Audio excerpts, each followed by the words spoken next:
Chandrika Prasad Srivastava was born in 1920 into a landowning family in northern India. The tragic death of his parents at an early age forged a strength of character, depth and determination that he was to reveal in abundance. He met and married Nirmala Salve in 1947. Her parents had been deeply involved in the struggle for Indian independence, and Nirmala herself was a political activist. As a child, she had spent time living at Mahatma Gandhi's ashram. With their marriage, C.P. Srivastava and Nirmala began a dedicated partnership with a lifelong admiration and respect for each other's convictions and work. So C.P. chose a career which allowed him to remain in India. He joined the Indian Administrative Service, thus beginning his distinguished career.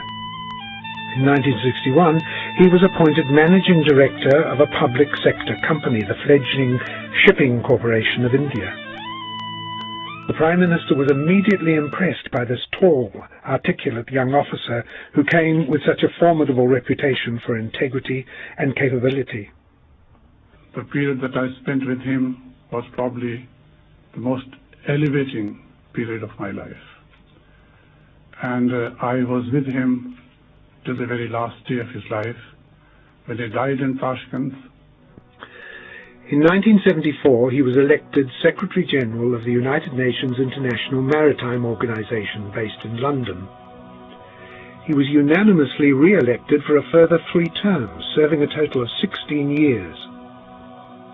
In 1989, he announced his retirement, which was received with great regret by the United Nations.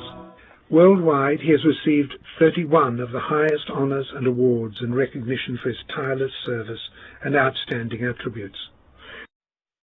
He was also the founding Chancellor Emeritus of the World Maritime University, conceived and established by him in 1983 under the auspices of the International Maritime Organization, thus ensuring that all developing countries were able to participate actively in the work of the IMO, which until then had relied largely on the expertise of developed maritime states. Despite being honoured by royalty, Sir C.P. remains an extremely humble, gentle man. In July 1990, the Queen of England gave him one of her country's highest awards, Knight Commander of the Most Distinguished Order of St. Michael and St. George, making him the first Indian to be knighted since independence. Sir C.P. Srivastava has published several books, including Lal Bahadur Shastri, A Life of Truth in Politics, and provides an inspirational model of an ideal politician. The book was launched in Sydney in 1995.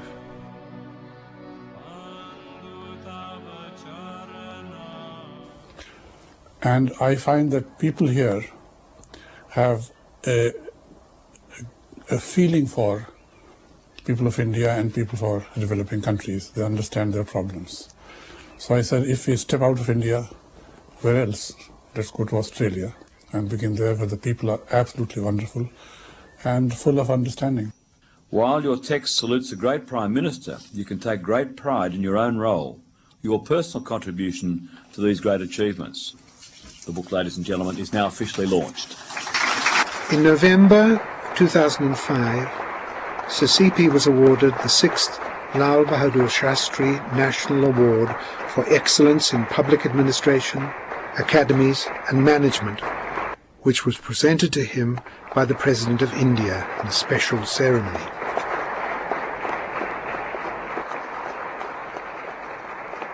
On this momentous occasion, when the Lal Bahadur Shastri National Award has been conferred upon me before this distinguished assembly by the President of India himself, who, like Shastriji, is a visionary and globally renowned for his ethics, integrity and righteousness.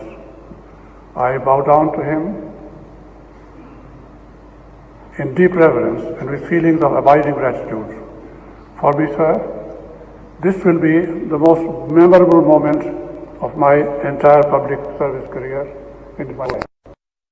Throughout his career, Sir C.P.'s ability to draw differing parties to the same table and through persuasion, diplomacy and negotiation to reach agreement has gained for him lifelong respect and admiration.